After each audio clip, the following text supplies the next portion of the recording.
Jaya diberangkatkan untuk bertanding di Pekan Olahraga Pelajar Daerah atau Popda ke-17 di Kabupaten Aceh Timur. Para atlet ini akan mengikuti laga di 16 cabang olahraga yang dipertandingkan. Dalam perhelatan Pekan Olahraga Pelajar Daerah atau Popda ke-17 Provinsi Aceh tahun 2024, sebanyak 90 atlet dari kontingen Aceh Jaya diberangkatkan untuk mengikuti pertandingan yang berlangsung di Kabupaten Aceh Timur.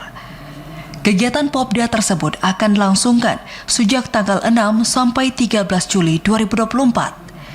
Pada Popda tahun ini, kontingen Aceh Jaya menargetkan bisa masuk 5 besar dengan mempertahankan sejumlah prestasi yang pernah diraih. Salah satunya cabang olahraga taekwondo, silat, tarung derajat, dan beberapa cabang olahraga lainnya. Keikutsertaan kontingen Aceh Jaya mendapatkan sambutan baik dari pemerintah setempat. Hal tersebut terlihat dari kegiatan pelepasan atlet dengan keikutsertaan unsur Forkopimda Aceh Jaya. Pejabat Bupati Aceh Jaya, Murtala, mengatakan, menuju Popda ke-17 Aceh, kontingen Aceh Jaya sudah mempersiapkan atlet jauh-jauh hari dan memiliki semangat yang tinggi untuk menoreh prestasi. Menurutnya, di Popda ke-17 tersebut, kontingen dari Aceh Jaya menargetkan bisa menjadi juara umum atau bisa masuk 5 besar dari keseluruhan cabang olahraga yang dipertandingkan.